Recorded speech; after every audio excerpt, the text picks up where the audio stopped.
Hello दोस्तों, मैं तुनीर आपका स्वागत करता हूँ विजन टू इंस्पायर के इस स्पेशल एपिसोड में, जो एनवायरनमेंट डे स्पेशल एपिसोड है। और आज का ये प्रोडक्ट बैम्बू स्ट्रीट ने हमारे साथ पार्टनर किया है, कोलैबोरेट किया है।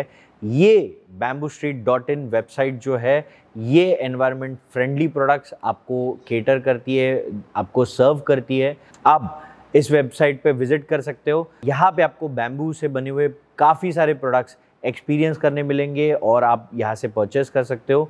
सो हमारे आज के एपिसोड के एनवायरनमेंट पार्टनर बैम्बू स्ट्रीट है और उन्होंने हमें ये आज मौका दिया है कि हम बैम्बू प्रोडक्ट्स के ऊपर या नेचर को हम बैम्बू की वजह से या हम ह्यूमंस को बैम्बू के ज़रिए सेव कैसे कर सकते हैं, नेचर में बढ़ने वाले पोल्यूशंस को रिड्यूस कैसे कर सकते हैं with the help of bamboo street, ये हम जानेंगे आज के इस एपिसोड में। और आज के हमारे जो गेस्ट है वो काफ़ी स्पेशल है because she is very much eco conscious person. वो खुद बैम्बू प्रोडक्ट्स को यूज़ कर चुकी है, बैम्बू प्रोडक्ट्स को प्रमोट करती है, खुद इको कॉन्शियस लिविंग को प्रमोट करती है अपने बातों के ज़रिए, अपने ट्वीट्स के ज़रिए, अपने ब्लॉग्स के ज़रिए, अपने हर प्लेटफॉर्म पे।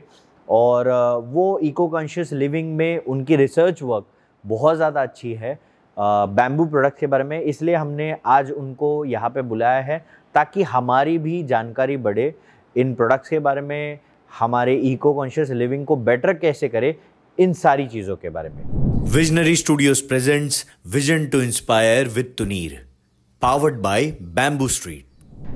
बिकॉज आज हम बात करने वाले हैं एनवायरनमेंट के बारे में, क्योंकि जैसे कि आपने देखा है कि मई में बिन मौसम बरसात हो रही है। बिन मौसम बरसात होने के पीछे कारण क्या हो सकता है? शायद क्लाइमेट चेंज हो रहा है। क्लाइमेट चेंज क्यों हो रहा है? क्या हम पोल्यूशन ज़्यादा कर रहे हैं, ये एक ही वजह है, या हम पेड़ बहुत काट रहे हैं, ये भी एक वजह है, या और कोई दूसरी वजह भी इसमें इन्वॉल्व है? इन सब चीज़ों के बारे में बात करनी है और हमें मेन बात करना है सोल्यूशन का क्या है। कि बेसिकली पोल्यूशन पे तो हम लोग बात कर लेते हैं या पेड़ बचाओ ये बात कर लेते हैं, लेकिन सोल्यूशन क्या है? एक आम आदमी किस तरीके से सोल्यूशन का इम्प्लीमेंटेशन कर सकता है और किस तरीके से वो अपनी रूटीन लाइफ में एनवायरनमेंट को सेव करने के लिए एक पहल कर सकता है या अपनी तरफ से एक कदम उठा सकता है। इस सब चीज़ों पे बात करेंगे और इन सारी चीज़ों पे बात करने के लिए आज हमारे साथ एक स्पेशल गेस्ट मौजूद है, शिवाली जी। तो स्वागत है शिवाली जी आपका इस एपिसोड में। और मुझे बेसिकली आपसे पूछना है कि आप बहुत ही ज़्यादा एनवायरनमेंट को लेके कॉन्शियस हो, बहुत सारी चीज़ों में आप एनवायरनमेंट रिलेटेड एक्टिविटीज़ में पार्टिसिपेट करते हो। तो हमें हमारे दर्शकों से ये आपसे चीज़ें अवेयर करवानी है कि क्या क्या चीज़ें एक आम इंसान अपनी लाइफ में एनवायरनमेंट को अच्छा रखने के लिए कर सकता है, कंट्रीब्यूट कर सकता है। और डेली रूटीन लाइफ में हम जो कंज्यूमर प्रोडक्ट्स यूज़ करते हैं उन कंज्यूमर प्रोडक्ट्स में क्या बदलाव लाने चाहिए जिससे हम एनवायरनमेंट को हानि कम से कम पहुंचाए।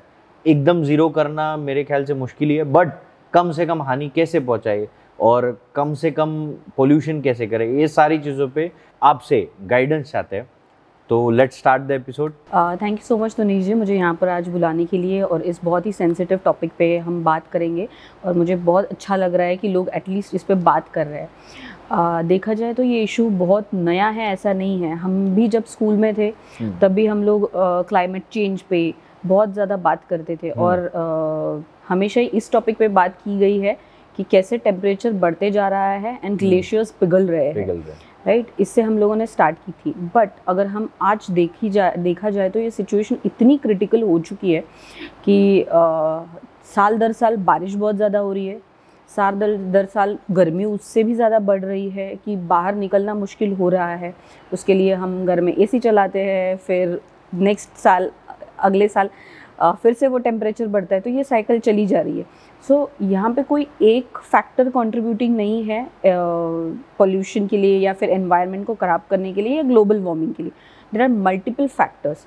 और बेसिक अगर देखा जाए तो हम अपनी नेचुरल लिविंग से बहुत दूर जाते जा रहे हैं। We are getting involve into very artificial things. Lifestyle बहुत चेंज हो गई है, बहुत ही ज़्यादा चेंज हो रही है। हाँ। सो अगर हमें फॉर एग्जांपल अपनी हेल्थ का भी ध्यान रखना है तो हम वॉकिंग कर सकते हैं, हम जॉगिंग कर सकते हैं, हम साइकिलिंग कर सकते हैं, बट हम क्या करते हैं, हम जिम में जाते हैं, एसी लगाते हैं और ट्रेडमिल पे चलते हैं। तो हमारी कार्बन फुटप्रिंट भी बहुत ज़्यादा चलती है। करेक्ट। हम रात भर जगे हुए रहते हैं, जिसके लिए हम टीवी, वाईफाई और पता नहीं क्या क्या, मतलब पिछले कुछ सालों में लाइट का भी यूज़, इलेक्ट्रिसिटी का भी यूज़ इतना ज़्यादा बढ़ गया है जिससे शायद हम पहले इतना ज़्यादा कंज्यूम नहीं करते थे। और ये सब क्या है, ये सब कार्बन फुटप्रिंट के हम लोग अपने बढ़ाते जा रहे हैं। देन प्लास्टिक, आज अगर आप किसी भी जगह पे जाओ, किसी तालाब के पास जाओ, किसी नदी के पास जाओ, कहीं समंदर के पास जाओ, घूमने के लिए जाओ, आपको हर जगह प्लास्टिक दिखेगा। इतना ज़्यादा प्लास्टिक दिख रहा है, इतनी हर जगह प्लास्टिक हो चुका है कि वो अपनी इकोसिस्टम में डिस्टर्ब कर चुका है। इतना ही क्या, इंसान की ब्रेन में प्लास्टिक मिल रहा है, इंसान के हार्ट में प्लास्टिक मिल रहा है। तो ये प्लास्टिक जा कहाँ से रहा है अंदर? क्योंकि हम लोगों ने नेचुरल चीज़ें कब की छोड़ दी है, हम यही आर्टिफिशियल चीज़ें अपनाते जा रहे हैं, उसके लिए पेड़ काटते जा रहे हैं। सो ये बहुत ही गलत साइकिल चल रही है जिसकी वजह से ये इफ़ेक्ट्स दिख रहे हैं। और अगर हम इस मोमेंट पे नहीं संभले, इस मोमेंट पे अगर हम लोगों ने इसको रोकने के लिए कुछ नहीं किया, आने वाला फ्यूचर बहुत ही डार्क है, शायद फ्यूचर ही ना हो। सो अभी जैसे कि हमने यहाँ पे सामने कुछ बैम्बू के प्रोडक्ट्स रखे हैं, राइट? तो मुझे लाइट इस पे डालना था कि मैं एक बार किसी फंक्शन में गया था और उस फंक्शन में गांव के कुछ आदिवासी लोगों ने वहाँ पे हैंड क्राफ्टेड बैम्बू के प्रोडक्ट्स बना के रखे हुए थे सेलिंग के लिए। और मैंने वो देखा कि मुझे एक तो लगा कि अभी बॉस ये हैंड क्राफ्टेड होंगे तो बहुत ही ज़्यादा महंगे होंगे, बट इतने महंगे नहीं थे। तो अगर ये सब्स्टिट्यूट मौजूद है मार्केट में और ये सब्स्टिट्यूट मौजूद है, वो इतना महंगा भी नहीं कि आईफोन के लिए आपको किडनी बेचनी पड़ती है, वैसे इसके लिए बेचना नहीं पड़ेगा।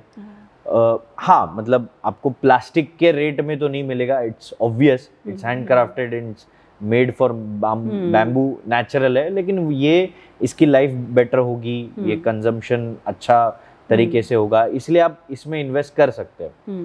तो बैम्बू के बारे में आप कैसे जुड़े, आपकी पहल बैम्बू के साथ कैसे, आपने कब से प्रोडक्ट्स यूज करना शुरुआत, मतलब मेरी शुरुआत वो फंक्शन से थी। मैं एक फंक्शन में विजिट करता हूँ, वहाँ पे आदिवासियों ने बनाए हुए बैम्बू प्रोडक्ट्स देखता हूँ और मुझे अच्छा लगने लगता है, तो मैं ढूंढता हूँ बॉस मुझे अभी, उनके पास लिमिटेड बैम्बू प्रोडक्ट्स थे, मुझे बहुत अच्छे से चाहिए, वेल ऑर्गेनाइज तरीके से बने हुए चाहिए, जिसकी कुछ वारंटी हो, लाइफ की कोई गारंटी हो।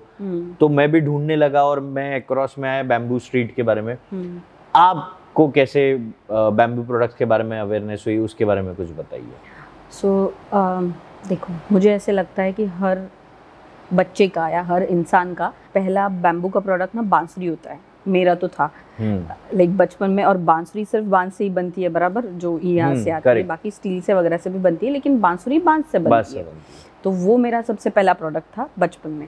फिर मेरे घर में ट्रेडिशनली, मतलब जैसे हर 90s के हाउस होल्ड में होता था, बैम्बू प्रोडक्ट्स यूज़ होते थे। बैम्बू की टोकरी है, फिर बैम्बू की सूपली थी, वो किचन होल्डर आता था, याद है बैम्बू का, वो भी था।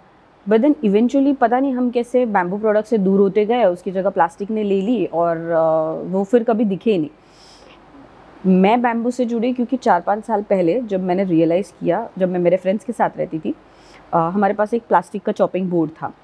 मेरी इसी नज़र पड़ी और पता चला कि वहाँ से ना कुछ स्क्रैच हुआ था एंड प्लास्टिक निकल गया था। एंड आई रियलाइज वो प्लास्टिक कहाँ गया पता है? हमारे पेट में। सो वो बहुत हार्ड ईटिंग था मेरे लिए। एंड देन आई रियलाइज कि ये प्लास्टिक हम खा रहे हैं विच इज़ नॉट गुड। फिर मैंने थोड़ा रिसर्च किया and then I got to know about that bamboo chopping board. तो वो मेरा सबसे पहला प्रोडक्ट था। फिर मैंने अपना कैसरोल बदल दिया जो प्लास्टिक का था, फिर बैम्बू की टोकरी लेके आ गई। एंड देन इवेंचुअली जैसे जैसे कोई बैम्बू के ऑल्टरनेटिव्स मिले तो वो लेती गई। And these products are very sustainable, not of course plastic जितना तो चीप नहीं हो सकता, बट उनकी लाइफ अच्छी होती है, वो दिखते भी अच्छे हैं। तो वो मेरी एक इंट्रोडक्शन थी, री introduction I would say after 90s bamboo के प्रोडक्ट्स के साथ। सो अभी मैं जहाँ पे भी ऑल्टरनेटिव मिलता है तो अपना लेती हूँ। बट हैवी मेटल से तो सस्ता ही गिरता है ये प्रोडक्ट। बिल्कुल राइट। और वुड का इस्तेमाल करने से हम ट्री कटिंग की तरफ जाते हैं, उससे बेटर ही हम बैम्बू का यूज़ करें तो एक अच्छा ऑप्शन और अल्टरनेटिव हो जाता है, राइट। अच्छा, आपको बेसिकली बैम्बू प्रोडक्ट्स जब आपने अडॉप्ट किए, एक होता है ना कि हम कोई भी नई चीज़ को अपनाते हैं तो हमारे सबसे पहले आसपास के लोग थोड़ा अलर्ट मोड पे चले जाते हैं, ये अजीब क्यों हो गया है, ये इंसान ये क्या अचानक से बदल गया है। तो जब आपने अचानक से स्विच किया बैम्बू के ऊपर, तो आपके फैमिली और फ्रेंड्स के रिएक्शंस क्या थे?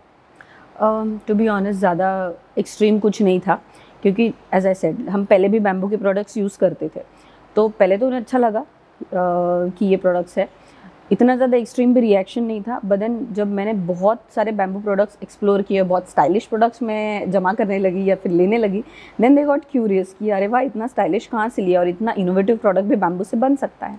And then eventually they started asking कहाँ से लिया, and they were also happy with the health benefit that comes along with it, so yeah they also started buying those. अब आपने जैसे बताया कि प्लास्टिक का बैम्बू एक परफेक्ट अल्टरनेटिव हो सकता है, लेकिन हमें ये भी जानना है कि क्या ये वुड और स्टील को उतने अच्छे से रिप्लेस कर सकता है, हाँ या ना, और कैसे? ओके, सो देखो, वुड की प्रॉब्लम तो वेल नोन है, पहले डिफॉरेस्टेशन कम नहीं हुई है, क्लाइमेट चेंज कम नहीं हो रहा है, तो why to contribute in that, right. और स्टील के बारे में देखा जाए तो स्टील का बैम्बू ये 100% रिप्लेस नहीं हो सकता, उसके कुछ ही प्रोडक्ट्स हैं जो एक दूसरे को रिप्लेस कर सकते हैं, सो इसे हम 100% रिप्लेसमेंट नहीं मानते। बैम्बू 100% बायोडिग्रेडेबल होता है, जो स्टील की केस नहीं है। स्टील में हमें उसको रिसाइकल करना पड़ता है, जिसके लिए रिसोर्सेज ज़्यादा लगते हैं, जिसके लिए कार्बन फुटप्रिंट ज़्यादा लगते हैं। बैम्बू में उतना नहीं है। See and it's a personal choice, अगर आपको स्टील ही यूज़ करना है तो ठीक है, प्लास्टिक से तो बेटर है। But if you want something biodegradable, if you want to support artisans, if you want to support our local traditionally हम जो यूज़ करते आ रहे हैं उसको सपोर्ट करना है, तो bamboo is a very good option. And in some cases ये भी देखा गया है कि बैम्बू की टेंसाइल स्ट्रेंथ जो होती है वो स्टील से भी बेहतर होती है। But of course we can not compare those kitchen items, bamboo kitchen items with the steel items, but या ये बेसिक डिफरेंस तो है।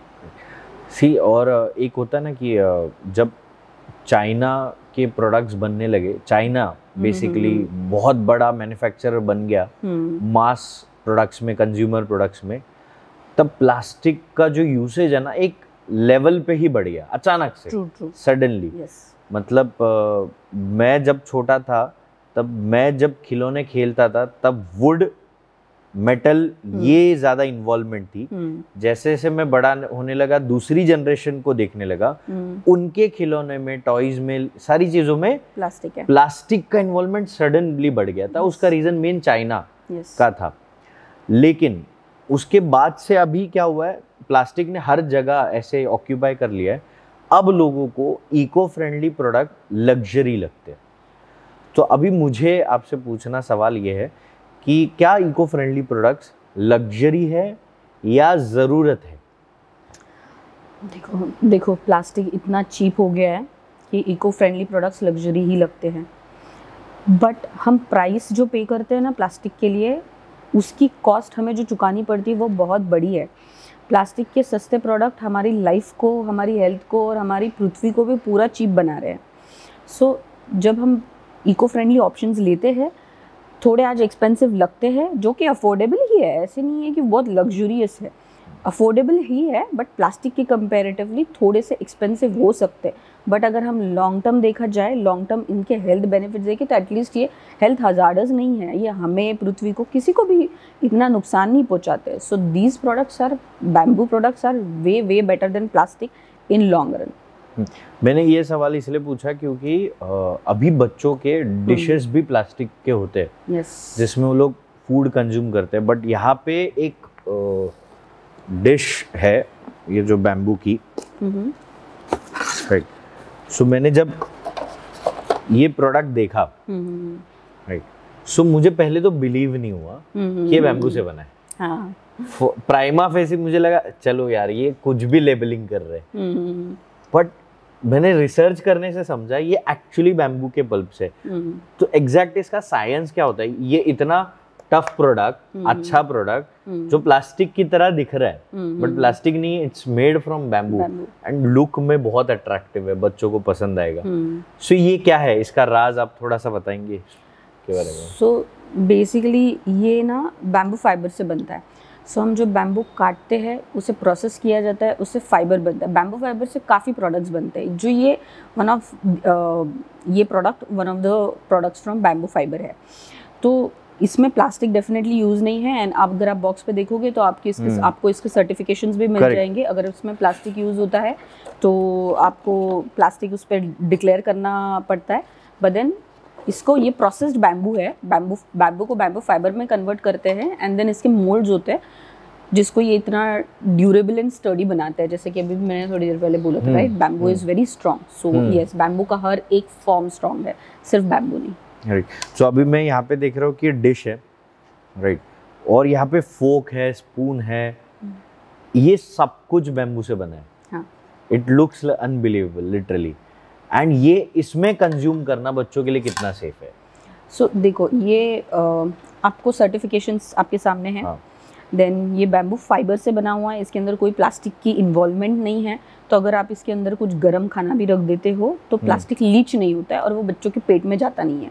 So this is very very safe for kids. And so plastic में basically आपका इनका कहना ये है कि अगर जब हम कोई गर्म खाना डालते हैं तो वो लीच होता है प्लास्टिक, और उसे हम कंज्यूम करते हैं। जैसे कुछ स्टडीज बता रही है कि इंसान के ब्रेन में भी आजकल प्लास्टिक है, इंसान की नसों में भी प्लास्टिक है, तो बहुत ही हार्मफुल है प्लास्टिक। एंड बच्चों के लिए तो फिर ये ज्यादा ही, मतलब हम भले बच्चों को टॉयज अगर प्लास्टिक के ना दे के हुए सॉफ्ट टॉयज दिए या कुछ अलग टॉयज दिए, लेकिन जो कंज्यूम कर रहे हैं वो ही अगर हमने प्लास्टिक में दे दिया तो खत्म हो गया फिर वो गेम। उससे बेटर कि आप बैम्बू से बने हुए ये प्लेट्स है, इसमें बच्चों को consumption this is a very good alternative. Correct. And इसका बेसिकली ये क्या मतलब जल्दी ब्रेक, क्योंकि बच्चे हैं तो गिर सकता है, तो इसका ब्रेक होने के चांसेस क्या क्या कैसे है? तो मुझे लगता है कि ये ऐसे गिर जाएगा तो टूटेगा नहीं। हाँ, अगर आप इसको जोर से कहीं फेंकोगे कुछ होगा तो वो तो टूट जाएगा।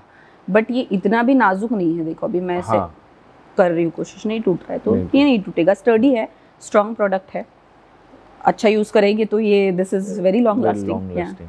ओके, सो मतलब this is the good alternative for kids. Yes, और लुक में भी अच्छा है जिससे हाँ, और इतना क्रिएटिव और अच्छे अच्छे शेप्स है कि बच्चों को इंटरेस्ट आता है खाने में। अदरवाइज बच्चे तो पता है कैसे भागते हैं खाने के लिए, उसके पीछे उनकी मम्मी को भागना पड़ता है। बट ये उनको एनकरेज कर सकता है हैप्पी ईटिंग के लिए, हैप्पी मील टाइम के लिए। Correct. And I don't think it's very costly, it's not that kind of luxurious product, it's premium but it's very affordable.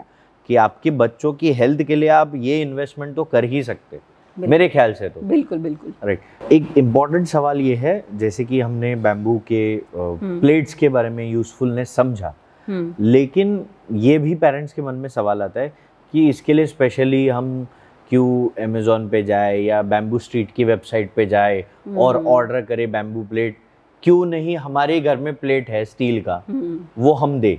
One, and plastic already हमने खरीद चुके हैं प्लेट्स, उसको हम क्यों निकाल दें? मतलब इन दो चीज़ों के आप परफेक्ट पिन पॉइंट आंसर क्या करोगे पेरेंट्स के लिए हमारे? ठीक है।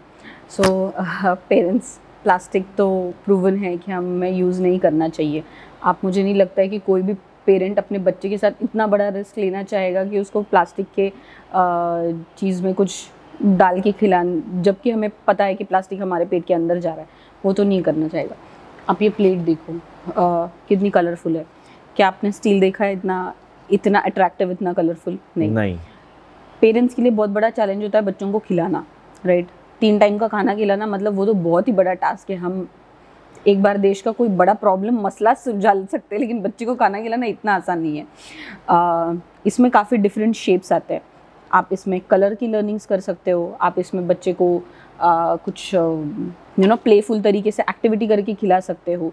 ये शेप देख के खुद ही बच्चे इसको खिलौना समझ के ही साथ में खाने के लिए बैठ सकता है। So this is a very good way of encouraging them having meal. Again, खुद के हाथ से खाना खाना, ये भी एक ट्रेनिंग हो सकती है जिसके लिए ये काफ़ी यूज़फुल है। आप ये चीज़ देख लो, कप बैम्बू का मिला है। ये आपको स्टील में तो ऐसा मिलेगा नहीं, राइट? बड़ा सा ग्लास आएगा या फिर छोटा आएगा। जैसे कप आता है, ये कप है, बच्चे के हाथ में आप वो देने का रिस्क नहीं लोगे, नीचे गिर गया, टूट गया, उसको लग गई, कांच का कप, या एग्जैक्टली इंजरी हो सकती है। स्टील में तो वो हाथ में भी बच्चा पकड़ना नहीं चाहेगा। सो this is very attractive. Basically ये इसके कलर शेप्स वगैरह जो है, ये एक हैप्पी मील टाइम के लिए या फिर उनमें एक अच्छी आदत डालने के लिए एनकरेज कर सकते हैं। सो या उस रीजन से पेरेंट्स को बच्चों के लिए थोड़ा सा एफर्ट्स आपको करना पड़ेगा। किसी वेबसाइट पे जाओ, ऑर्डर कर लो, आपका बच्चा भी खुश हो जाएगा, आप भी खुश हो जाओगे। एंड यू कैन, मतलब अगर आप पेरेंट्स हो, आपके बच्चे हैं छोटे, घर में खेलते हैं, खाने के लिए परेशान करते हैं आपको, तो आप बैम्बू स्ट्रीट के वेबसाइट पे जा सकते हो। ये प्रोडक्ट वहाँ पे लिस्टेड है। और क्या ये प्रोडक्ट्स अलग अलग शेप्स में भी आते हैं? मतलब पेंगुइन मिलेगा शायद, आई थिंक सो लायन का शेप भी मैंने देखा था। मैंने भी देखा था, हाथी टर्टल भी है और गाय का शेप भी है, काफी कलरफुल है। तो अच्छे ऑप्शंस, फेवरेट शेप्स आप चुन सकते हो और उसे ऑर्डर कर सकते हो और घर पे बच्चों को अच्छे से खाना खिला सकते हो, सेफ प्लेट में। Bamboo is safe. अच्छा, मुझे एक दूसरा सबऑर्डिनेट क्वेश्चन आ रहा है कि बच्चे अगर ये कंज्यूम कर रहे हैं, हम भी प्लास्टिक में कंज्यूम करते हैं बहुत सी दफ़ा, चाय प्लास्टिक में कंज्यूम हो जाती है, बाहर जब पीने जाते हैं तब, शायद घर में तो हम कांच के कप में चाय पी लेते, बाहर यूजुअली प्लास्टिक के कप में चाय पीना हो जाता है या अलग चीज़ों में कुछ खाना हो जाता है। तो प्लास्टिक ब्रेन में जाके क्या इम्पैक्ट कर सकता है एक ह्यूमन के? मतलब क्या क्या पॉसिबिलिटीज, क्या उसको मेंटल इश्यूज शुरू हो सकते हैं? सी मेरी इसमें रिसर्च इतनी ज़्यादा तो अच्छी नहीं है, बट लेकिन अगर देखा जाए तो अगर किसी के ब्रेन में प्लास्टिक जा रहा है, दैट मीन्स कि उसकी नेचुरल और नॉर्मल फंक्शनिंग तो होगी नहीं। It will affect your life, right? कि आपको तरह तरह के डिजीज़ हो सकते हैं, आपकी लाइफ अफेक्ट हो सकती है, आपकी लाइफ टाइम, लाइफ का स्पैन जो है वो शॉर्ट हो सकता है। बट मैं इस पर ज़्यादा कमेंट नहीं करना चाहूँगी because I am not a medical professional, but definitely plastic brain में ये सुन के ही this is not good, right? वो हमारी हम कहते हैं पंच महाभूतों का भी पार्ट नहीं है, वो आर्टिफिशियल चीज़ है, तो वो अपनी शरीर में कहीं पे भी नहीं होनी चाहिए। आपके हिसाब से बैम्बू प्रोडक्ट्स को लेके सबसे बड़ा मिथ क्या है लोगों में, कि लोग क्या ऐसा मिथ है कि बस ये ऐसा है? काफ़ी सारे हैं। टू स्टार्ट विद कि बैम्बू सिर्फ ट्रेडिशनली ही यूज़ किया जा सकता है, बट ऐसा नहीं है। आजकल देखो बैम्बू के बहुत सारे, यही प्रोडक्ट देख लो, बहुत इनोवेटिव प्रोडक्ट्स हैं। आपको बैम्बू का फाइबर के कपड़े मिल जाते हैं, वाइप्स मिल जाती है, टिश्यूज़ मिल जाते हैं, तो बैम्बू के काफ़ी वाइड प्रोडक्ट्स है। देन बैम्बू के वाइप्स भी है? यस, वाइप्स भी होते हैं। तो बेसिकली क्या काम करते हैं, मतलब कैसे हम यूज़ कर सकते हैं? जैसे कपड़ा होता है अपना, हाँ, या माइक्रो फाइबर टॉवल होता है। माइक्रो फाइबर टॉवल क्या होता है? प्लास्टिक ही होता है अल्टीमेटली, हाँ, बट वो सोक कर लेता है। बैम्बू फाइबर से ही ऐसा ही अल्ट्रा सोकिंग प्रोडक्ट बनता है, जिसे आप क्लीनिंग के लिए यूज़ कर सकते हैं। अगर आप कपड़ा बाहर फेंक दोगे कहीं, तो कपड़े भी नायलॉन के बने हुए हैं, मैनमेड है, वो भी बायोडिग्रेडेबल नहीं होते, बट जो बैम्बू फाइबर होता है वो अब्जॉर्बेंट भी है, हेल्थ आपको भी खराब, आपकी हेल्थ को भी ख़राब नहीं करेगा, ना ही वो नेचर को ख़राब करेगा। अगर आप उसको डाल दोगे तो वो महीनों में, कितने महीनों में अपना बायोडिग्रेडेबल मतलब ज़मीन में मिल जाएगा। तो that is also very innovative and very good product. Okay, great. So मतलब आपने यूज़ करके देख चुके हैं, आपको एक्सपीरियंस अच्छा है उसका। सो अगर हम घर में वो जो सोकिंग स्पंज है वो यूज़ करने के बजाय जो प्लास्टिक से बन रहा है, फाइन, आप उसको रिप्लेस कर सकते हैं, इसको भी रिप्लेस कर सकते हैं बहुत इजीली डेली रूटीन लाइफ में, एंड इट्स नॉट कॉस्टली। एक वाइप आप कितना 100 बार तक यूज़ कर सकते हैं। आप वॉशेबल होती है, आप वॉश करके उसको सुखा लो, फिर से यूज़ कर लो। So it's not like a paper कि आपने एक बार गीला हो गया कि खराब हो गया, नहीं, आपको उसको 100 बार you can wash it and you can use it, so it's long lasting also. Good. And bamboo products की यूजुअली लाइफ एक्सपेक्टेंसी क्या होती है, स्पैन क्या होता है, क्या इसको मतलब ये ड्यूरेबल है नहीं है? That depends on product to product, to be honest, but bamboo in general देखा जाए तो काफ़ी ड्यूरेबल होता है, बहुत ही ज़्यादा स्ट्रेंथ होती है। गुड प्रोसेस्ड बैम्बू प्रोडक्ट्स जो होते हैं वो मॉइस्चर रेजिस्टेंट होते हैं, इंसेक्ट से अफेक्टेड नहीं होते हैं, तो लॉन्ग रन में वो बहुत अच्छे से चल जाते हैं। कंपेयर टू वुड डेफिनेटली इनको थोड़ा मेंटेनेंस आप दे दोगे तो इनकी लाइफ बहुत एक्सटेंड हो सकती है। अगर आपके पास फर्नीचर है बैम्बू का तो आप उसको ओकेजनल रिपेयर करवा लो या उसको आप कभी प्रोटेक्टिव कोटिंग चढ़ा दो, तो ये डेकेड्स तक लास्ट करते हैं। So bamboo products are long lasting, very very long lasting. Okay, and क्या बैम्बू जब मैन्युफैक्चर होता है, प्रोडक्ट्स मैन्युफैक्चर होते हैं बैम्बू के, तो उससे जो वेस्ट निकलता है, जैसे हर मैन्युफैक्चरिंग में वेस्ट निकलता है, तो ये जो वेस्ट है, क्या ये वेस्ट इको फ्रेंडली है? दूसरा, क्या ये डीकम्पोज जल्दी हो जाता है या इसका कोई यूटिलाइजेशन और भी है, जैसे फ्यूल और समथिंग? यस, बैम्बू का हर एक part two be honest reuse किया जा सकता है। बैम्बू बहुत ही न्यूट्रिएंट रिच होता है, राइट? तो अगर आप इसको ज़मीन में डाल दोगे तो वो खाद जैसे काम करेगा। बैम्बू के जो पत्ते होते हैं वो भी मल्चिंग का काम करते हैं। ज़मीन पे अगर आप बिछा दोगे तो मॉइस्चर अंदर ही रह जाता है, तो पानी का यूज़ आपको कम करना पड़ता है। Okay. कंपोस्टिंग में भी यूज़ होता है। बैम्बू की वेस्ट से बायोफ्यूल भी बनता है, जिसको ग्रीन फ्यूल बोलते हैं। So those plants are also in India, अभी उस पे भी काम हो रहा है। इथेनॉल की तरह ये भी काम हो सकता है। यस, बायोफ्यूल होता है एंड इट्स वेरी गुड। सो हर एक पार्ट यूज़ होता है। एक सवाल है कि बैम्बू के फार्मिंग को लेकर लोग अब आज भी कंफ्यूज होते हैं कि फार्मिंग कैसे करे, या बैम्बू फार्मिंग करने के बाद फिर उसको काटना अलाउड है कि नहीं है, क्या उसके लिए अलग परमिशंस लगती है, क्या एग्जैक्टली बैम्बू फार्मिंग? सो पहले बैम्बू फार्मिंग ये अलाउड नहीं थी एज अ फार्मिंग, राइट? 2017 में जब इंडियन गवर्नमेंट ने इसको एज अ ग्रास क्लासीफाई किया है, उसके बाद बैम्बू फार्मिंग करने के लिए इंडियन गवर्नमेंट ही खुद स्कीम्स चलाती है। नेशनल बैम्बू मिशन के अंडर इसे चलाने के लिए या इसे हार्वेस्ट करने के लिए, बैम्बू फार्मिंग करने के लिए गवर्नमेंट खुद सब्सिडी भी देता है। सो ये लीगल है। इसमें आपको गवर्नमेंट से एड्स भी मिलती है। देन बैंक्स के काफ़ी सारे प्रोग्राम्स हैं जो आपको क्रेडिट फैसिलिटी या लोन्स दिला देते हैं। So it's very good. इसकी नेचर पे भी इफ़ेक्ट्स अच्छे हैं। So bamboo farming is a very good alternative to the traditional farming, इसको जिसको गवर्नमेंट खुद सपोर्ट कर रहा है। Great great. अभी मैंने एक न्यूज़ पढ़ा था कि कुछ पालघर में किसान है, फार्मर्स है, उन्होंने एकजुट होकर उस गांव के फार्मर्स ने बैम्बू की फार्मिंग शुरू कर दी। और बैम्बू प्लांटेशन शुरू कर दिया, जिससे नेचर बैलेंस बढ़ जाए। मतलब अपनी खेती के अलावा ये और अलग से और खेती करे, मतलब वो अपनी नॉर्मल खेती को भी अलोंग विद कंटिन्यू कर सकते हैं। और बैम्बू का जो प्लांट है वो 35% ज़्यादा कार्बन डाइऑक्साइड सोक कर लेता है। तो नेचर के लिए भी बहुत अच्छा है। देन वो सॉइल इरोजन को भी रोकता है। अगर आपने कभी उसकी स्टेम्स देखे होंगे तो वो सिर्फ मैच्योर काटने पड़ते हैं। 3 से 5 साल में फुली ग्रो हो जाता है। फिर आप मैच्योर बैम्बू कट कर दो, उसके बाद उसके बाजू से आप एक नया म्यूल निकलने लगता है उसका, या स्टेम शूट निकलने लगता है बैम्बू का।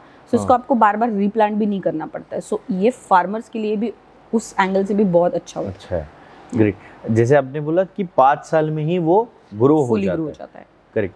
तो मतलब यहाँ पे जब एक नॉर्मल ट्री की बात आती है, तब नॉर्मल ट्री हम प्लांट करके उसका बेनिफिट लेने के लिए हमें 20 साल, 25 साल, 30 साल, कभी कभी कुछ ट्रीज में 50 साल भी लग जाते हैं। यहाँ पे बैम्बू 5 साल में रेडी हो जाता है आपको सर्विस देने के लिए। लेकिन ये चीज करके हम ट्रीज को कट करना बंद कर सकते हैं या कम कर सकते हैं, क्या नहीं?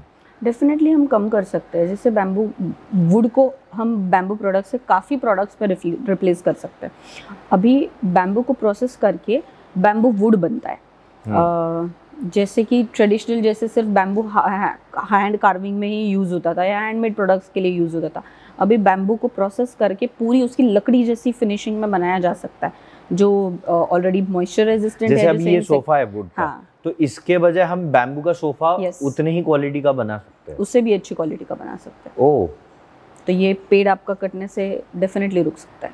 हाँ, एक्चुअली मतलब हम इको फ्रेंडली प्रोडक्ट्स के लिए पेड़ अलग से एक नया एनवायरनमेंट को चैलेंज देने की जरूरत नहीं है। आप फार्मिंग कर लो, उससे अच्छा आपको ये मिल जाएगा। राइट। आपके एक्सपीरियंस में ऐसा क्या आपको फील हुआ है कि बैम्बू अल्टरनेटिव, इस बारे में लोग जो मार्केट में अभी चल रहा है वो क्या सच में सीरियस हो रहे हैं? लोग कितने लेवल पे हो रहे हैं, या सिर्फ एक ट्रेंड है, चलो चलाओ, ऐसे इसके लिए चल रहा है? नहीं, मुझे लगता है कि एक पॉजिटिव चेंज आ रहा है। 5 साल पहले हम कितना बात करते थे इस चीज़ पे, हम एटलीस्ट इस पे बात कर रहे हैं, राइट। प्रोडक्ट अवेलेबिलिटी कितनी थी, इतना ज़्यादा नहीं था। आजकल वो प्रोडक्ट्स भी अवेलेबल है और समाज का एक हिस्सा है जो इको कॉन्शियस लिविंग पे फोकस कर रहा है। तो ये सिर्फ हवा नहीं है, ये सिर्फ ट्रेंड नहीं है, और आने वाले समय में जो यूथ है इसको काफ़ी अच्छे से रिस्पॉन्ड करेगा। जैसे ये प्रॉब्लम्स हमें पता है आर्टिफिशियल चीज़ों की वजह से, प्लास्टिक की वजह से जो हो रही है, everybody is getting aware about it. धीरे धीरे करके ये प्रॉब्लम इसे लोग डेफिनेटली अपनाएंगे, and I am very positive about it. Correct, and you correctly said कि आज की जो यंग जनरेशन है ना, हाँ। वो धीरे धीरे इको कॉन्शियस ज़्यादा होते जा रही है। वो उनको क्लाइमेट को लेके बहुत वो कॉन्शियस रहते हैं, क्लाइमेट चेंज के बारे में पढ़ते रहते हैं, रिसर्च करते हैं, वीडियोस देखते हैं। ये बहुत पॉजिटिव नोट है। मतलब मेरे ख्याल से एक हमारे ग्रैंड पेरेंट्स और आज का यूथ, ये 2 जनरेशन ऐसी है जो इको कॉन्शियस है। ग्रैंड पेरेंट्स तो ऑब्वियसली थे, क्योंकि ऑप्शन ही नहीं था उनके पास ये सब करने के लिए। दूसरा, और हमारे ज़माने में तो बाय डिफ़ॉल्ट प्लास्टिक ने पूरा टेक ओवर कर लिया था। अब लेकिन यंगस्टर्स अवेयर हो रहे हैं डेफिनेटली, और सारी चीज़ें ये चले। तो ट्रेंड के ऊपर से आया कि मैंने बैम्बू स्ट्रीट का एक ट्रेंड देखा, या फिर एक कैन से कैंपेन देखी कि #save humans with bamboo street. So उसके बारे में आपको क्या कहना है? यूजुअली लोग बोलते हैं save nature, save earth, save this. अभी हमारा एनवायरनमेंट डे आ रहा है, right? So environment day is coming, so save environment ऐसा बोला जाए। तो save humans with bamboo street क्या है?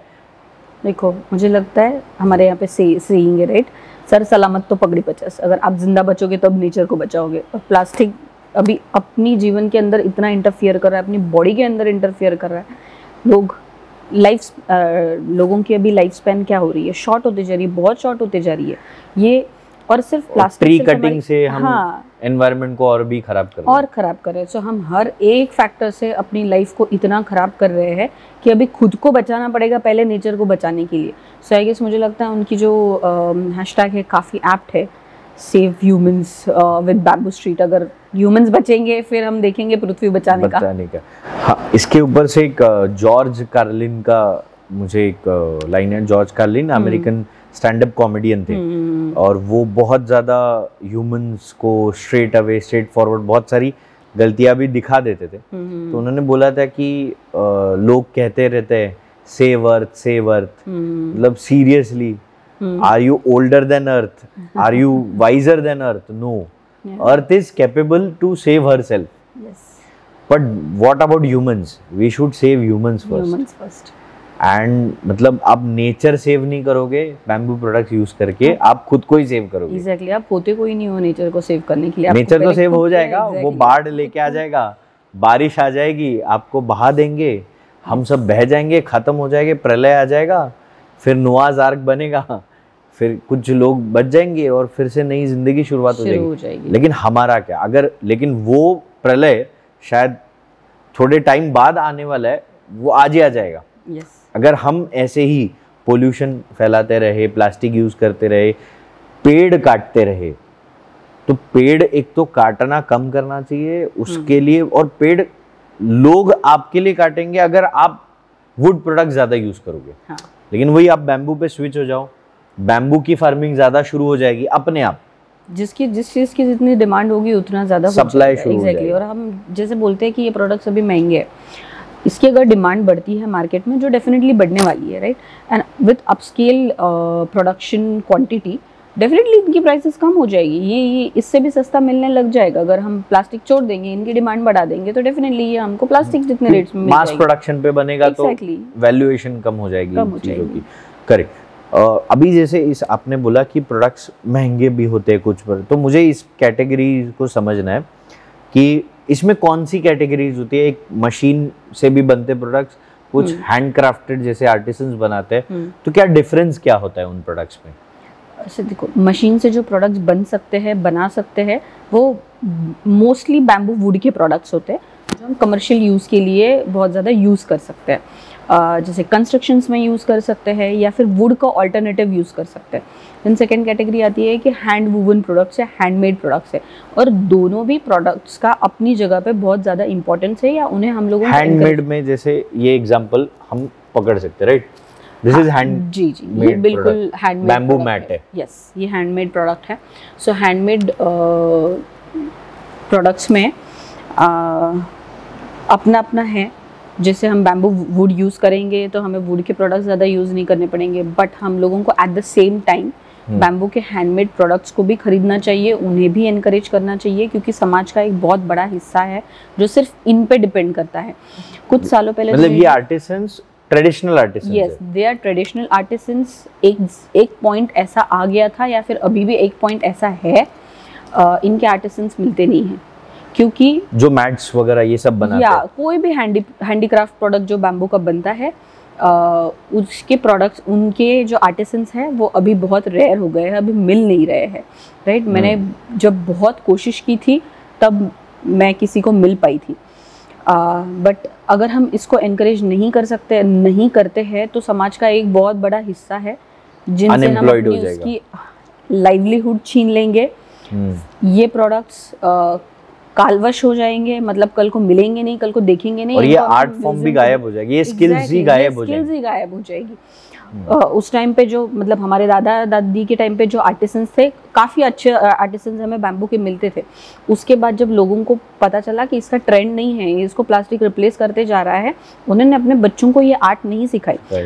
Do you know about that art from Bangladesh? एक कपड़ा वीविंग की मलमल की आर्ट होती थी, जो आज पूरी एक्सटिंक्ट हो चुकी है। आज साइंटिस्ट बैठ के उस पर रिसर्च कर रहे हैं कि इसको रिवाइव कैसे किया जाए। कुछ कहते हैं कि रिवाइव हो भी चुकी है, बट अब जब तक मार्केट में नहीं आएगी हमें नहीं पता चलेगा, मास लेवल पे नहीं है। एग्जैक्टली। तो ये अनएम्प्लॉयमेंट तो बढ़ाता ही है, बट देन लोगों ने अपने बच्चों को इस पर ट्रेन नहीं किया, और आज गिने चुने आर्टिसंस बचे हुए। अगर हम उनको भी नहीं बचाएंगे ना, तो हमारे देश का एक आर्ट खत्म हो जाएगा। और ये हेरिटेज है, विलेजेस में ज्यादा, यस ये विलेजेस में ज्यादा मिलते हैं आपको, तो डेफिनेटली इनको एनकरेज करना तो मुझे लगता है कि अपनी एक ड्यूटी ही बनती है। And this is also made from bamboo, yes, handcrafted, और ये भी हैंडक्राफ्टेड। तो ये जो पूरा शेप देना, उसको सर्कुलर फॉर्म में लाना, एंड एवरीथिंग, इसको ऐसे अटैचमेंट्स की तरह बनाना, ये सब एक आर्टिसन जो पढ़ा लिखा नहीं है, right? Yes, he is mostly illiterate ही होते हैं। तो वो, लेकिन वो इन स्किल्स में माहिर है, हाँ, उनको यही चीज आती है, हाँ, तो उनकी रोजी रोटी इस पे चल रही है। अगर हमने ये ऐसे प्रोडक्ट खरीदना शुरू कर दिया तो उनकी रोजी रोटी अपने आप चलना शुरू हो जाएगी। और अगर कोई एजुकेटेड भी है, बट ये प्रिजर्व करना, ये हमारी देश की धरोहर है, ये हमारी हेरिटेज है। अगर ये बाहर शायद ये किसी और कंट्रीज में बनाया जाता है, ऐसे टाइप ऑफ प्रोडक्ट्स मिलते हैं, कम मिलते हैं। जैसे आप वेस्टर्न कंट्रीज में देखे जाओगे तो वहाँ पे तो ये प्रोडक्ट्स नहीं मिलेंगे, डिमांड इसकी है ज़्यादा, मतलब इंडोनेशिया, वियतनाम में मिलता है, इंडोनेशिया में, जहाँ पे भी बैम्बू मिलता है वहाँ पे भी ये ट्रेडिशनली ग्रो होता था एंड हैंडीक्राफ्टेड प्रोडक्ट्स मिलते थे। बट हर देश की अपनी एक संस्कृति की वजह से अलग कला होती है। जैसे वियतनाम में जो हैंडीक्राफ्ट प्रोडक्ट्स मिलते हैं वो इंडिया से थोड़े अलग होते हैं, और इंडिया में जो मिलते हैं वो बाकी कंट्रीज से अलग होते हैं। सो हमें इसको डेफिनेटली बचाना तो पड़ेगा। ग्रेट। एंड मैंने एक लॉन्ड्री बास्केट देखी थी, और आज मेरे घर पे यूजुअली लॉन्ड्री बास्केट जब आई थी तो सबसे पहले आई थी, तो बहुत अच्छी, स्ट्रॉन्ग है, ड्यूरेबल है, इस वजह से वो खरीदी गई थी मेरे मदर थ्रू, और वो आई थी सुपरमार्केट में से। It's made from hard plastic. Okay. So वो आने के बाद ड्यूरेबल तो थी, लेकिन अगेन वो प्लास्टिक है। जब उसको फेंकने का मौका आएगा, वो डंप करने का मौका आएगा, तब वो अगेन, वो तो एनवायरनमेंट डीकंपोज नहीं होगा, वो अगेन हार्म करेगा। उसको आपको रिसाइकलिंग में ही डालना पड़ेगा, और रिसाइकलिंग से भी कार्बन फुटप्रिंट फिर पैदा होता है। हर एक प्लास्टिक प्रोडक्ट रिसाइकलेबल भी नहीं होता है, और हमें पता नहीं है कि वो रिसाइकलेबल हो भी सकता है। अब वो फिर मेरे पास दूसरे ऑप्शंस थे कि क्लोथ की भी लॉन्ड्री बैग आती है, हाँ, क्लोथ से बनती है, लेकिन अगर अगेन उसमें मेटल फ्रेमिंग थी, तो वो थोड़ा दिक्कत था कि अरे यार मेटल है, फिर वो लगेगा, ये हो जाएगा, फिर वो कोलैप्स जल्दी हो जाता है, ढंग से रहता नहीं, जंग भी लग जाता है वो मेटल हाँ, तो वो सब दिक्कतें थी। और मुझे परफेक्ट लॉन्ड्री का बास्केट बैम्बू का फिर लगा, अच्छा, क्योंकि वो थोड़ा सा ड्यूरेबल लगा, स्ट्रॉन्ग लगा। बाद में मुझे समझा it's not machine made, it is also handcrafted. अच्छा, तो ये भी कैसे पॉसिबल है, इतना स्ट्रॉन्ग हैंडक्राफ्टेड बनना बास्केट? सो आप दिखा सकते हैं मुझे? हाँ, एक दिस। अच्छा, हाँ, ये काफी अट्रैक्टिव कलर में भी है। हाँ, आप देखिए इसको सपोर्ट दिया गया है, हाँ, यहाँ से करेक्ट, कितना भी प्रेस करूँ हो नहीं रहा है, क्योंकि हाँ, बैम्बू की स्ट्रेंथ खुद में ही बहुत ज़्यादा होती है। फिर ये है, ये वीविंग है, ये वीविंग करके भी उन्होंने इतनी इंट्रिकेट वीविंग बनाई है कि ये काफ़ी बहुत स्ट्रांग हो चुका है। इसका हैंडल भी देख लो, तो ये सब कुछ प्रॉपर विदाउट मशीन बन सकता है आर्टिस्ट? यस, बिल्कुल, ये आपके सामने है, ये बना हुआ है आर्टिस्ट। देखो, हैंडीक्राफ्ट की पहचान क्या होती है, ये मशीन जितना परफेक्ट नहीं होता है, हर एक एजेस, हर एक थोड़ा सा डिफरेंट होगा, हाँ, थोड़ा सा इम्परफेक्शन। हैंडीक्राफ्ट की ये पहचान है, उसकी इम्परफेक्शन। आप इसको देखोगे यहाँ पे, ये हर एक साइड से आपको सेंटीमीटर टू सेंटीमीटर मैच नहीं करेगा। यही तो हैंडीक्राफ्ट है, बट ये काफी स्ट्रॉन्ग एंड ड्यूरेबल है। करेक्ट। सो इसके साथ स्टाइल भी आ रही है, और क्या चाहिए।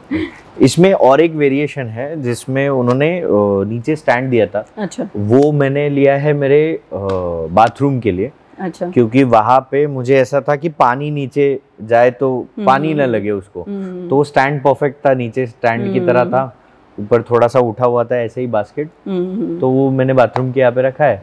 अच्छा, और एक मेरे बेडरूम में, ताकि बेडरूम में यूजुअली होता है, हाँ, हम हमेशा अपने वॉशिंग मशीन के नजदीक जाके कपड़े नहीं रखते, हाँ। बहुत सी दफा अरे निकाल लिया, शर्ट डाल दिया, तो एक बास्केट चाहिए होता है, तो वो परफेक्ट काम आ जाता है। हाँ।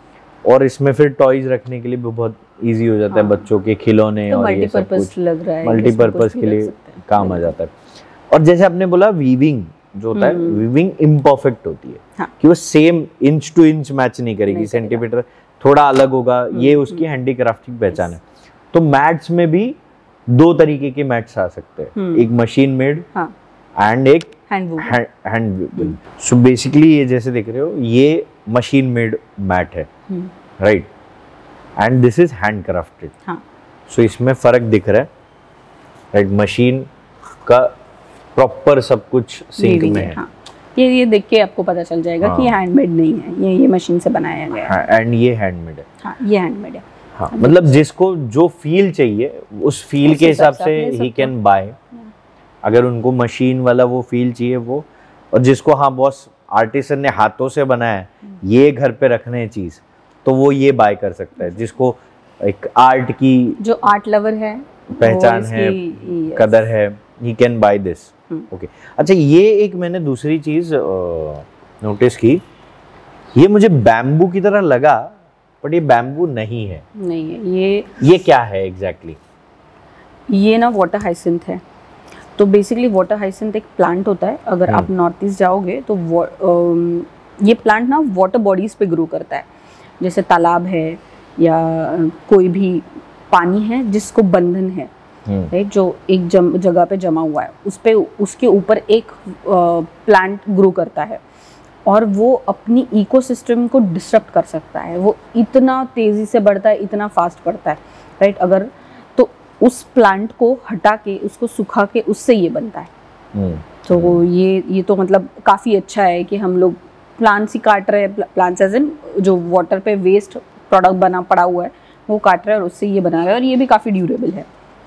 सो मतलब it is best from waste, best out of waste, yes, correct.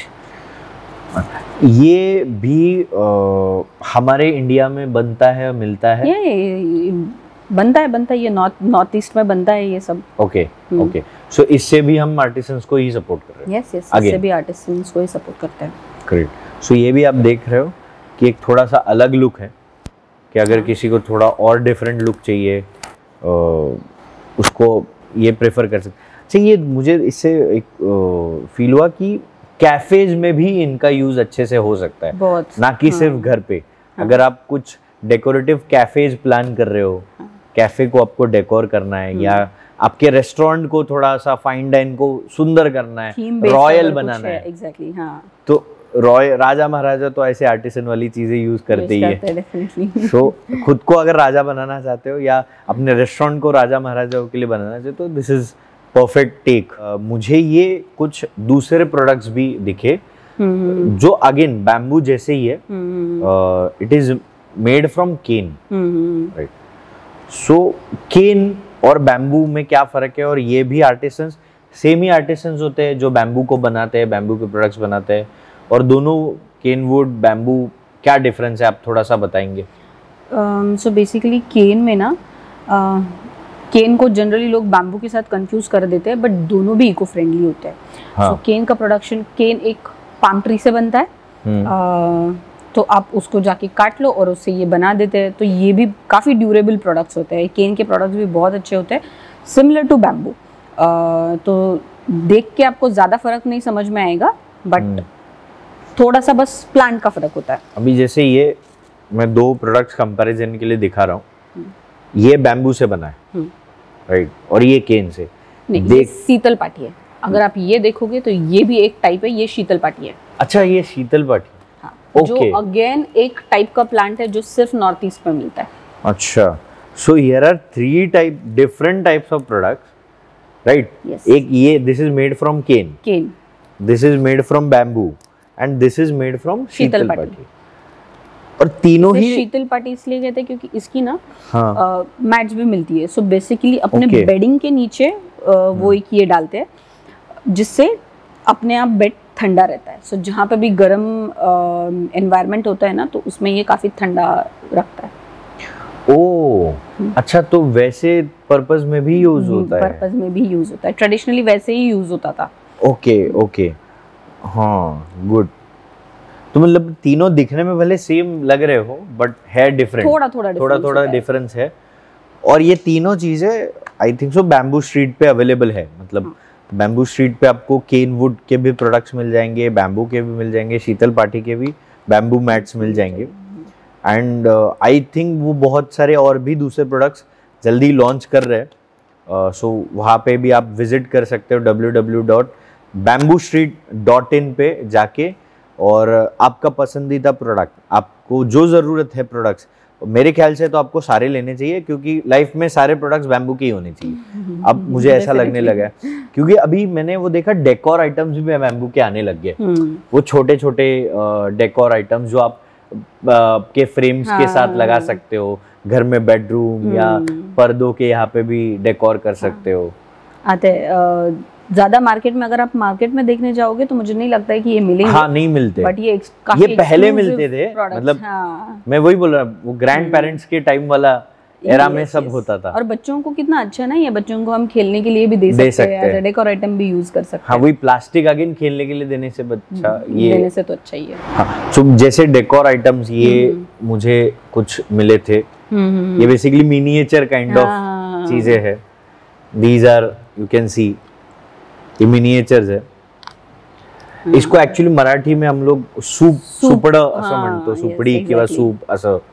ये पहले अपने घरों में यूज होता था। मतलब मैंने अपनी नानी दादी को ये यूज करते हुए देखा है बचपन में। अब इसको तो डेकोर आइटम की तरह यूज हुआ जा रहा है। सो ये भी आई थिंक सो ये स्टोरेज के लिए धान के यूज होता है, राइट। सो ये सब बच्चों को इवन आप खेलने के लिए दे सकते हो, और डेकोर की तरह उसको, एंड इसको आप, अगर आप खुद क्राफ्ट पसंद है तो आप इसको अपना मनचाहा पेंट भी कर सकते हो। बिल्कुल। इसके साथ साथ एक अचानक से मेरे सामने थोड़ा सा डिफरेंट ही प्रोडक्ट आया। मैं लैपटॉप यूज करता हूँ, लैपटॉप पे सारी चीजें होती है, तो यूजुअली मैं लैपटॉप स्टैंड देख रहा था, और मुझे दिखा कि बैम्बू से बना हुआ लैपटॉप स्टैंड भी है। अच्छा। ये कि जिसको ऐसे फिट किया और ये स्टैंड रेडी हो गया। अच्छा। For the laptop. अच्छा, ये डिटैचेबल है? हाँ, मतलब ये बैग में डाल के इजीली लेके जा सकते हैं। हाँ, इजी तो इसके बारे में मुझे पूछना है कि ये जैसे आपने बोला ये बैम्बू वुड, So ये बैम्बू वुड ही है। बराबर। Yes yes. तो इसको फर्क लग रहा है ये कि वुड में और नहीं bamboo लग में? रहा मुझे वो प्रॉपर। ये बैम्बू वुड है। सो इज इट पॉसिबल कि ये अच्छी स्ट्रेंथ देगा इतने साइज में, मतलब इतने Twist तो छोटी नहीं हो के रहा है। साइज में परफेक्ट? काफी रहेगा। ड्यूरेबल है ये, देखो मतलब मैं अभी ये कर रही हूँ तो हो तो नहीं रहा है, और ये काफी सालों साल चल जाएगा। ओके, सो इसकी लाइफ अच्छी होती है। यस, इसकी लाइफ अच्छी होगी। बस अगर कभी ये भीग गया, मतलब थोड़ा सा मेंटेनेंस तो देखो आता है।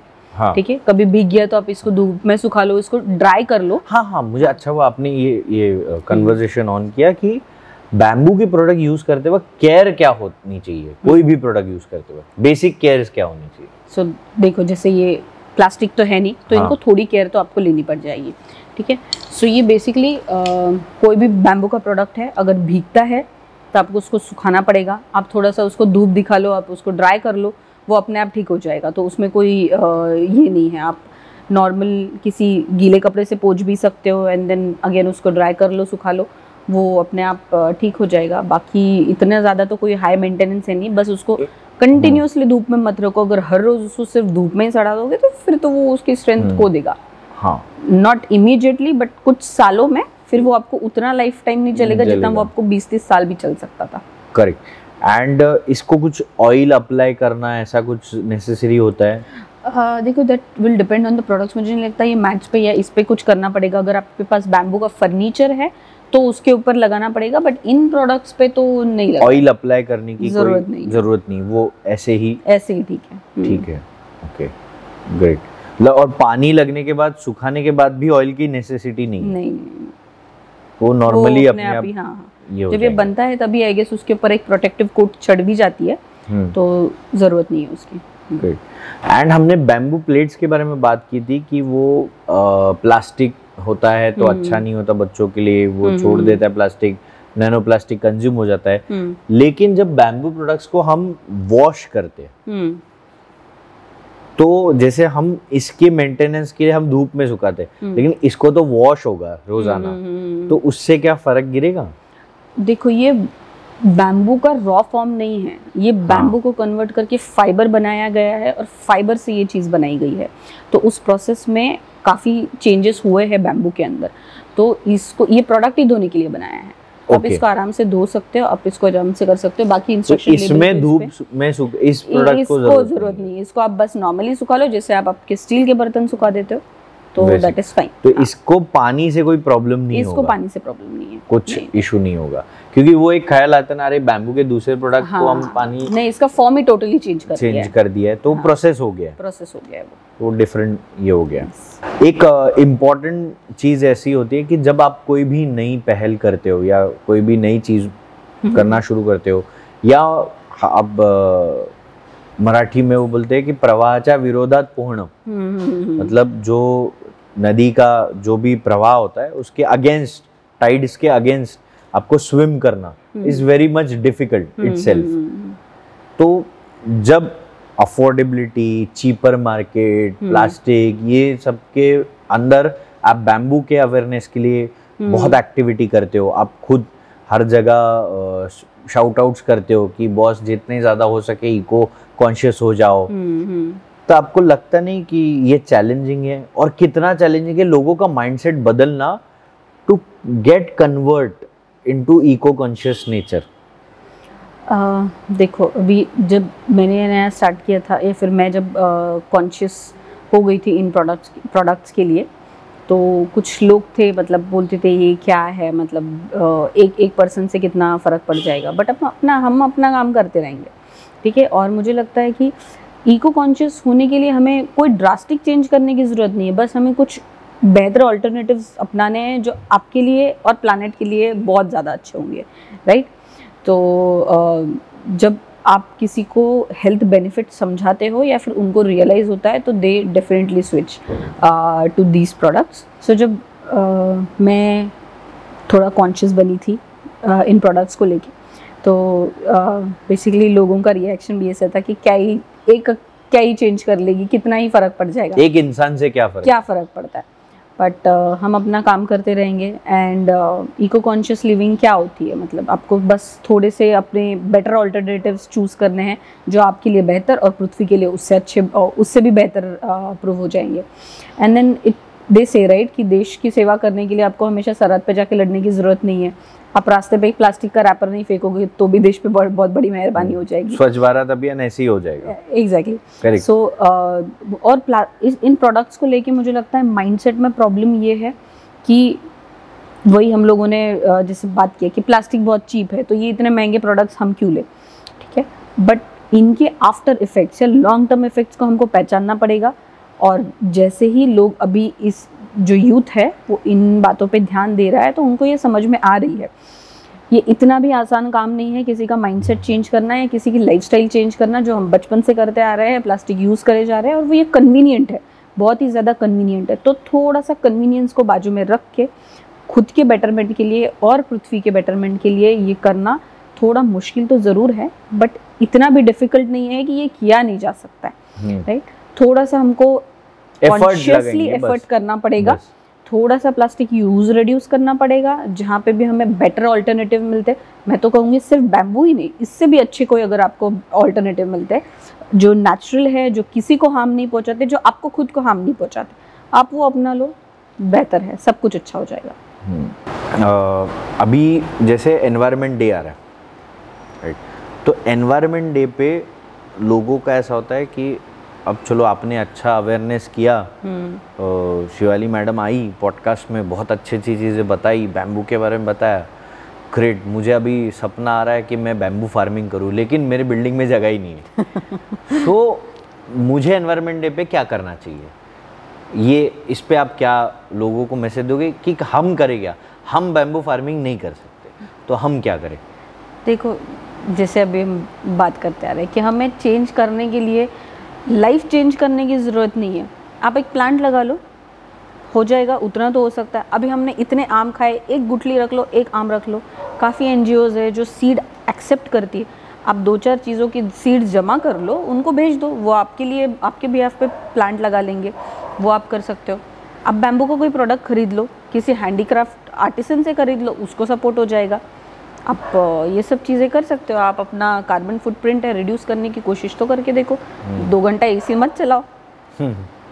करेक्ट। एंड प्लास्टिक यूज ना करो। हाँ, प्लास्टिक जितना हो सके कम कर दो, रिड्यूस कर लो। प्लास्टिक की बोतल मत लो, स्टील की बोतल ले चलो, ग्लास की बोतल ले सकते हैं, राइट। आई थिंक सो अभी बैम्बू की भी बॉटल्स आना शुरू हो गई है। बैम्बू की बॉटल्स भी, बैम्बू और इंसुलेशन ऐसा कुछ मिक्सचर, इंसुलेटेड बॉटल्स आती है, वो भी काफी अच्छी बॉटल्स होती है। मतलब तो आप ऐसे ऑल्टरनेटिव्स पे आप जा सकते हो। एग्जैक्टली, आप ऑल्टरनेटिव ढूंढो उसके लिए, राइट। कॉपर बॉटल्स आती है, बहुत सारे, मतलब ऑल्टरनेटिव काफी है प्लास्टिक के अलावा। जो भी आपको सूट करती है आप वो ले लो, बस 20 रुपए की बिस्लरी खरीदने से अच्छा आप घर से पानी लेके चल लो। हाँ, मैं अपनी बॉटल लेके चलता हूँ, उसी में से पानी पीता हूँ। तो ये एंड उसका कन्वीनियंस भी अलग होता है कि आपकी बॉटल होती है, सेफ भी हो कि आपको पता है आप क्या पानी पी रहे हो, कहाँ से। कंटामिनेटेड वाटर भी आप में कंज्यूम नहीं होता, ये सारी चीज़ें होती है। सो अब एक जिस्ट अगर मैं बताऊँ एनवायरनमेंट डे के लिए, तो किसी महापुरुष ने कहा था कि आपको कोई अच्छी चीज़ पूरे विश्व में फैलानी है, पूरे देश में फैलानी है, तो बस आप वो 3 चीज़ें या कोई भी चीज़ 3 लोगों तक पहुँचाओ। बिल्कुल। और वो आगे 3 लोगों तक पहुँचाए, फिर वो आगे 3 लोगों तक पहुँचाए। वो अच्छे काम मल्टीप्लाई होते जाएंगे और वो मल्टीप्लिकेशन पूरा देश में फैलते ही अपने आप एनवायरनमेंट का बैलेंस हो जाएगा। बिल्कुल। तो हम कंक्लूजन में वो 3 चीज़ें क्या कर सकते हैं। एक, नंबर 1 कि आप प्लास्टिक का यूसेज मिनिमम कर दो, जैसे पॉलीथीन को मना कर दो। सब्जी वाला अगर आपको बोल रहा है पॉलीथीन सब्जी दे रहा है तो उसको बोल नहीं चाहिए। आप अपनी घर से क्लोथ ब्लैक बैग्स होती है, जूट बैग्स होती है, बहुत सारी बैग्स होती है जो नेचर फ्रेंडली होते हैं, उनको कैरी करो, उससे ही सब्जी खरीदो। दूसरा, आप प्लांटेशन कर सकते हो। आप एक छोटा सैपलिंग लगा सकते हो अपने सोसाइटी में जहाँ पे आपको जगह मिले, या जैसे कहा NGOs में आप सीड्स भेज सकते हो, वो आपके बिहाफ पे एक प्लांट लगा सकते हैं। अगर हर एक इंसान ने एक प्लांट भी लगाया, सोचो कितने प्लांटेशन हो जाएंगे। तीसरा चीज़, आप बैम्बू स्ट्रीट के वेबसाइट पे जाके बैम्बू प्रोडक्ट्स खरीद सकते हो। अब मैंने बैम्बू स्ट्रीट का वेबसाइट क्यों बोला, बिकॉज बैम्बू स्ट्रीट आपको वेरीफाइड प्रोडक्ट्स यहाँ पे बेच रहा है, जिसकी वो ऑथेंटिसिटी आपको सर्टिफाइड करता है कि बॉस ये आर्टिसंस ने ऐसे ऐसे प्रोसेस से बनाया है।